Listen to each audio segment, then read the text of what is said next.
welcome to this week's 10-Minute Trends hosted by Direct Agents. My name is Megan Conahan. I'm an EVP at Direct Agents. I'm Jackson Richards, Director of Strategy with Direct Agents. So really looking forward to chatting about some of our topics today. And as always, if you have any questions as we go through, feel free to chat them to us. Sorry, and we'll do our best to cover. So the three things that we're going to talk about today, first is Instagram Reels. Second is the increasing competition with Amazon and Walmart. And then finally, just some interesting holiday trends. I know August, we're talking about holidays. Okay, so first, kind of in the wake of everything that's happening with TikTok, Instagram launched Instagram Reels. So Jackson, can you just talk a little bit about what is Instagram Reels and if advertisers need to start taking this into consideration when they're planning their media mix for the next few months? Sure. And I also want to point everyone to our website where we have a great series breaking down everything you need to know about Instagram Reels. Mm-hmm. But I'll definitely get to a lot of the highlights here. So for those who don't know what Instagram Reels is, it's essentially a clone of TikTok. For those who don't really know much about TikTok, other than, the cool kids are using, it's a short form video sharing app where you can sync audio, shareable audio to videos. And Instagram Reels is essentially just a clone of that. And while it is a great product, from what we've seen so far, to me, really, it points to a bit of a lack of innovation from Facebook. Looking back at kind of the biggest things that Facebook has come out with over the past year, it's been Stories, which has been essentially a copy of Snapchat's product, and now we see Instagram Reels, which is essentially just a copy of TikTok, right? So they're very good at copying their competitors' products and doing a really nice job of just polishing them, right? And making them really suitable for brands and advertisers. So today, right now, there's not really very much for advertisers to take advantage of. Brands, certainly, I think we're going to see brands kind of start having a presence there, but in terms of like paid advertising, not much yet. Right now, we see that Instagram Reels is really focused on building a community there first.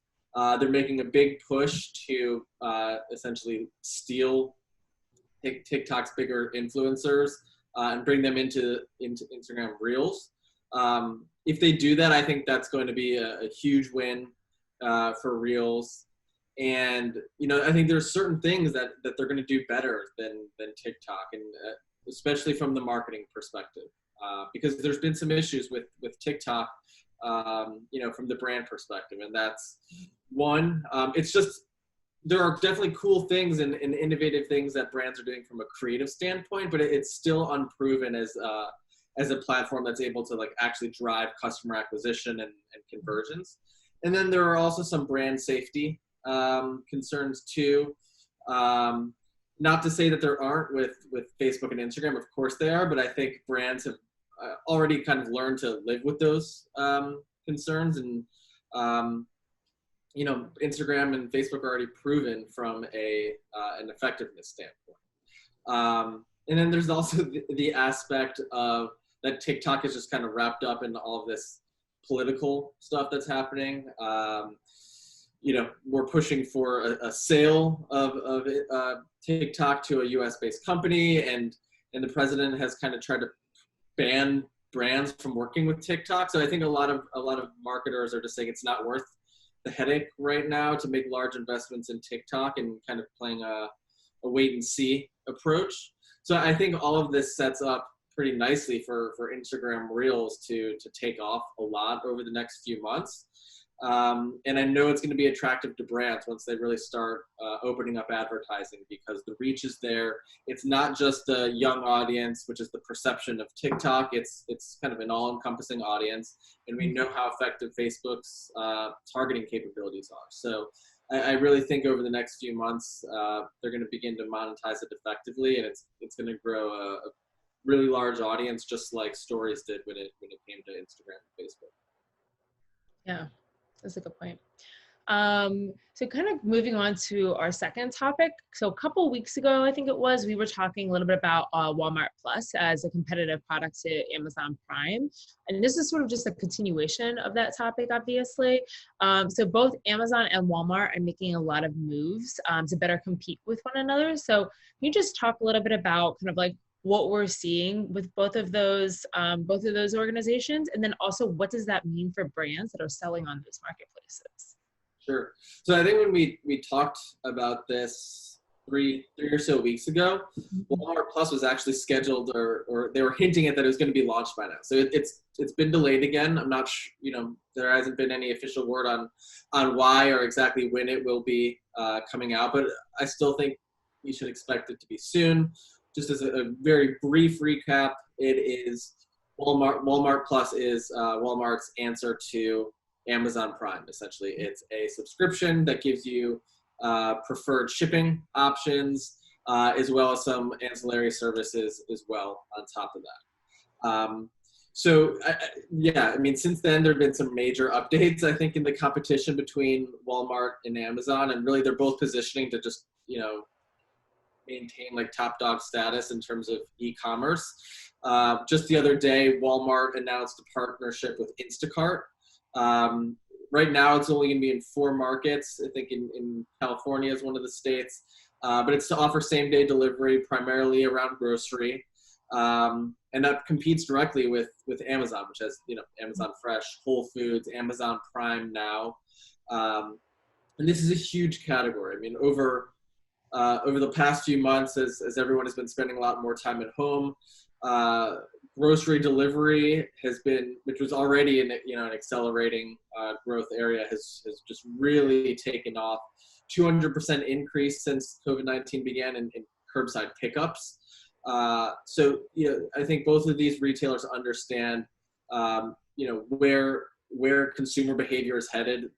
Now that so many consumers have tried a grocery delivery or order online and pick it up in store, it's a great service to offer consumers. It's going to stick, and we're now seeing these companies kind of jockeying to position themselves to win as much market share as they can.